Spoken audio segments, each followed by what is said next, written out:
এই সুন্দর সবুজ যে জায়গা, বিস্তীর্ণ এলাকা, চা বাগানে সাজানো, সেই জায়গাটা ঠিক কেমন ছিল। আজকের ছবিটা আমরা দেখাচ্ছিলাম, যে ওয়েনাডকে চেনা যায় না, যে কান্নুরকে চেনা যায় না, যেখানে আমরা এই ছবিগুলো দেখতে পাচ্ছি, যেখানে এই বিস্তীর্ণ পাহাড়, এখানে সবুজ, তার মধ্যে উপত্যকা, তার মধ্যে কোথাও রয়েছে সেতু, কোথাও রয়েছে ড্যাম, এবং এই যে বানারসুন নাম ড্যাম যে রয়েছে সেই জায়গাকার ছবি আমরা দেখতে পাচ্ছি। আকাশে কখনো কখনো মেঘের খেলা, তার সামনে এরকম সবুজ পাহাড়, চায়ের বাগান, সব কিছু আমরা দেখে অভ্যস্ত। এখানে মানুষ ঘুরতে যেতেন, এখানে মানুষ বসবাস করতেন, এদের কাছে পর্যটন অন্যতম একটা শিল্প ছিল। আর সেই মানুষগুলো আজকে তারা কিভাবে বাঁচবে সেটা তো একটা বড় বিষয়, কজন বেঁচে থাকবেন সেখানে একটা বড় বিষয়। কারণ আজকের যে ছবিটা ঠিক এর পরেরই যে রূপান্তর, 24 ঘন্টায় যে রূপান্তরটা হলো, সেটা হলো এইটা এই মুহূর্তে কান্নুরের ছবি, মুন্ডকাইয়ের ছবি, এবং না জানি আরও কত শহর এইভাবে জলের তলায় রয়েছে। এভাবে এই জল গ্রাস করে নিয়েছে গোটা এলাকাকে, আর সেই সঙ্গে ভয়ানক ধস। একদিকে 24 ঘন্টায় এত পরিমাণ বৃষ্টি, ঘন্টায় 15.5 মিলিমিটার বৃষ্টি গড়ে, আর তার জেরে ভূমিধস, আর ভূমিধসে যত সময় গড়াচ্ছে একটা একটা করে শুধু নাম্বার বাড়ছে, মৃতের সংখ্যা বাড়ছে, এবং তার মধ্যেই আমরা দেখতে পাচ্ছি উদ্ধারকারীদের ছবিটা। এখানে আর কোনো রং নেই, ঘোলা জলে মানুষের দেহ তোলা হচ্ছে, একটাই রং দেখা যাচ্ছে, এনডিআরএফের কমলা জ্যাকেট, সেই জ্যাকেটটা আমরা দেখতে পাচ্ছি, সেই জ্যাকেট পরা মানুষগুলোকে দেখতে পাচ্ছি।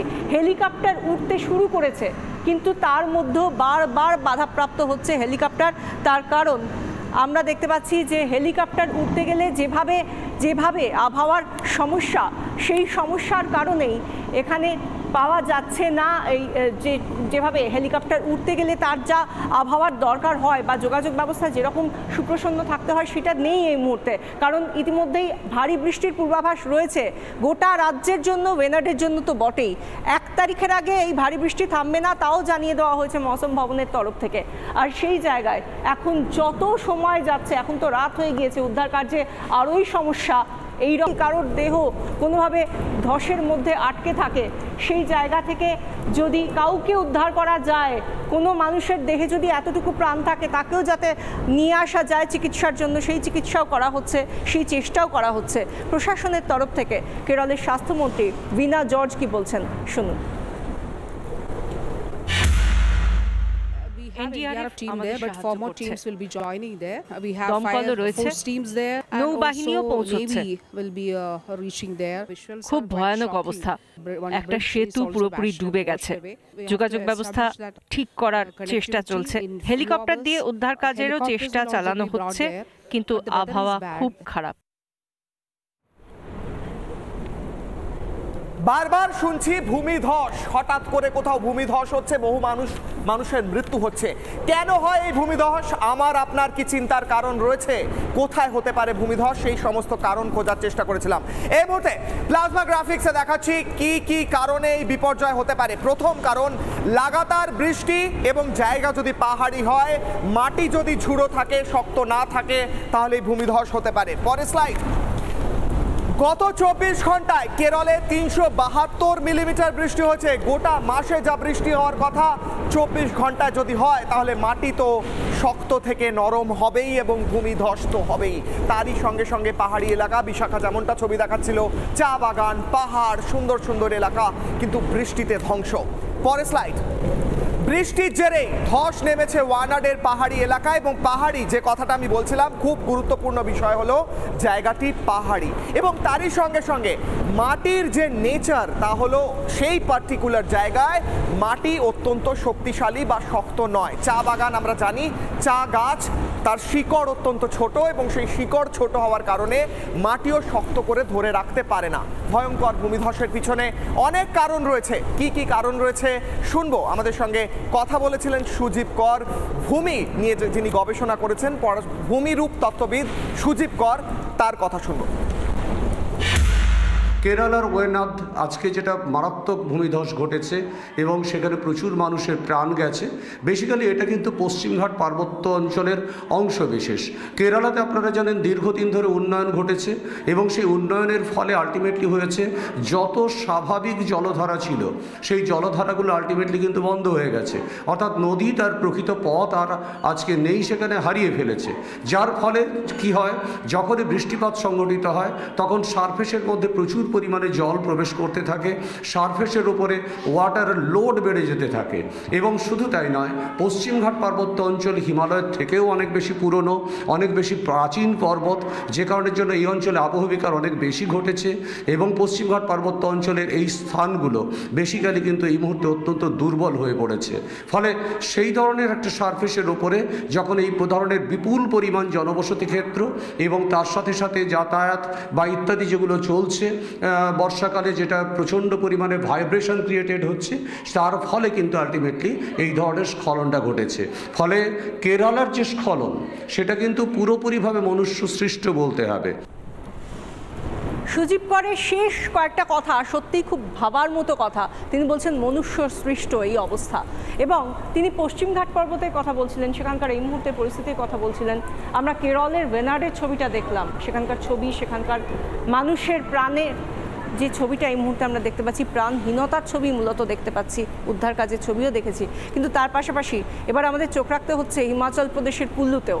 সেখানে আমরা একই দিনে যে ছবিটা দেখতে পাচ্ছি সেই ছবিটাও ভয়ঙ্কর, কারণ সেখানে যেভাবে মেঘ ভাঙা বৃষ্টি আর মেঘ ভাঙা বৃষ্টির পরে সেখানে ভূমিধস, এবং যে ছবিগুলো দেখা যাচ্ছে সেখানে কার্যত আলাদা করা যাচ্ছে না যে কোথায় বাড়ি কোথায় রাস্তা, সব কিছু জলের তোড়ে ভেসে গেছে। এখন শুধুই ঘোলা জল, এমনকি নদীটা যে বয়ে যাচ্ছে সেটা নদী নাকি কোনো জলের স্রোত, এতটাই কাদা ঘোলা সব কিছু। এবং এখানে একটা যোগাযোগ, দুটো পাহাড়ের মাঝখানে যে একটা সেতু ছিল সেই সেতুটাও বিচ্ছিন্ন হয়ে গেছে, সেতুটা একেবারে জলের স্রোতে ডুবে গিয়েছে, আর নেই সেই সেতু। পায়ে হাঁটার জন্য এই সেতুটা ছিল, সেই সেতুটাও নেই। আমরা দেখতে পাচ্ছি পাহাড়ের একদিকে কিছু বাড়ি ঝুলন্ত অবস্থায় কার্যত রয়েছে, আর অন্যদিকে কিছু বাড়ি যেগুলো ঝুলছে, আবার কিছু বাড়ি হয়তো রয়ে গিয়েছে।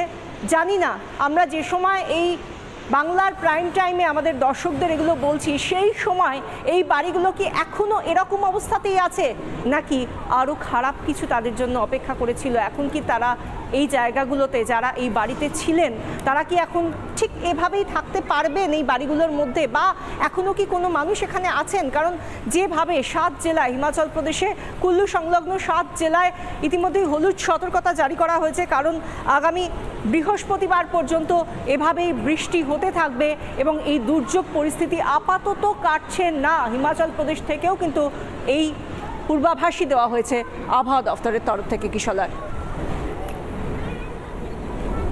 বারবার দুটো কথা উঠে আসে, প্রচণ্ড ভারী বৃষ্টি এবং তারপরেই একদিকে ফ্ল্যাশ ফ্লাড বা হরপাবান এবং তারই সঙ্গে ভূমিধস, দুটো কনসেপ্ট।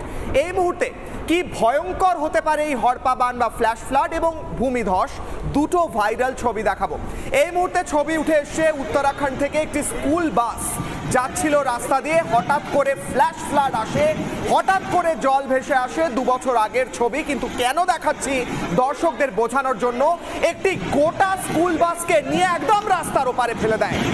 ভয়ঙ্কর ছবি, ভয়ঙ্কর শক্তিশালী। প্রচণ্ড বৃষ্টির পর এতটা শক্তিশালী হয়ে উঠতে পারে। এটি একটি রাস্তা ছিল, নদী নয়। সেই রাস্তায় গোটা একটা স্কুল বাসকে উল্টে ফেলে দিল এই ফ্ল্যাশ ফ্লাড। পরের ভাইরাল ভিডিও দেখাবো। এই মুহূর্তে নাগাল্যান্ড থেকে ছবি উঠে আসছে, ভূমিধস কি হতে পারে। একটি গাড়ি দাঁড়িয়েছিল, সুন্দর একটি বিলাসবহুল গাড়ি, তার কি অবস্থা হয়েছে দেখুন। কি হলো আরও একবার, সেই গাড়িটি কিভাবে ধ্বংস হলো আরও একবার দেখাবো। গাড়ির ভেতরে কেউ ছিলেন কি না বোঝা যাচ্ছে না, কাউকে বার করার চেষ্টা হচ্ছে। হঠাৎ করে পাহাড় থেকে একটি, এই তো বাঁচানো গিয়েছে, পাহাড় থেকে একটি বিরাট বোল্ডার এসে পড়ে গাড়ির ওপর। মুহূর্তের মধ্যে গাড়িটি পাঁপড় ভাজা হয়ে যায় এবং মানুষকে বাঁচানো গিয়েছে, তাই হলো অত্যন্ত ফরচুনেট বিষয়। কিন্তু এই হলো ভূমিধসের ভয়াল রূপ, অর্থাৎ কখন কি হয়ে যায় কিচ্ছু বলা যায় না, ভয়ঙ্কর রূপ। আমরা সেই ছবিগুলো দেখাচ্ছি যেগুলো দেখলে আমরা হয়তো ওয়েনারে কি হচ্ছে কুলুতে সেটা আজকের দিনে দাঁড়িয়ে আরও ভালো করে দর্শকদের বোঝাতে পারবো। আর সেই জায়গা থেকে কিছুক্ষণ আগে কিশলায় যে হরপা বানের ছবিগুলো দেখাচ্ছিল বা ভূমিধসের আরও কিছু ছবি দেখাচ্ছিল যেগুলো ভাইরাল, আপনার আমার মোবাইলে সেই ছবিগুলো এখনও রয়েছে, সেরকমই একটা টাটকা ছবি। মানুষের এই ধরনের দুর্যোগে একটু সাবধান সতর্ক হতে হয়, সেটা নতুন করে বলে দিতে হয় না এই ছবিগুলো দেখলে।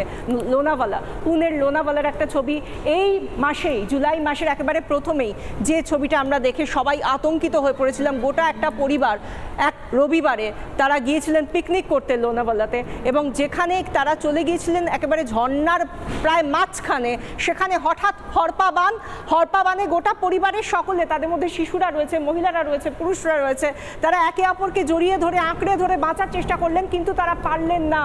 এরপরে আরও ভয়ঙ্কর ছবিও আমরা দেখেছি, যেখান থেকে পরে তার 3-4 দিন পরে তাদের দেহ উদ্ধার হয়েছে পর্যন্ত। আর এরপর হিমাচলে ভূমিধসের আরেকটা ছবি দেখাবো, যেখানে পাহাড় ভেঙে পড়ছে। আমরা কার্যত দেখেছি তুষার ধস নামে, কিন্তু এখানে তুষার নয়, পাহাড় ভেঙে পড়ছে, এবং সেই বোল্ডারগুলো কিভাবে এসে পড়ছে সেই ছবিটা দেখুন যে কি অবস্থায়। প্রকৃতি যদি রুষ্ট হয়, প্রকৃতি যদি ভয়াল হয়ে ওঠে, তাহলে কারো কিছু করার থাকে না, শুধু দাঁড়িয়ে দাঁড়িয়ে দেখতে হয়, আর এভাবে আতঙ্ক ঘিরে ধরে আমাদের।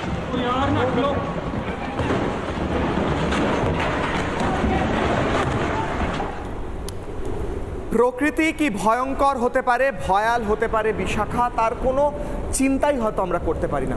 যেটা করতে পারি, যেমনটা সুজিত কর বলছিলেন, মানুষের দ্বারা সৃষ্টি যে ভয়ঙ্কর ক্যালামিটি, তার থেকে হয়তো খানিকটা আমরা নিজেদের বাঁচাতে পারি যদি আমরা খানিকটা প্রিকশন নিই। একদমই। এবং নগরায়ন বলতে আমরা যে সভ্যতার ভালো দিকটা দেখি, নগরায়নের মধ্যেও হয়তো এই প্রকৃতিকে চ্যালেঞ্জ জানানোর একটা কোথাও গিয়ে অশনি সংকেত থেকে যায়। সেই জায়গায় নিজেদেরকে সতর্ক সজাগ থাকতে হবে, এটাই একমাত্র কথা বলার।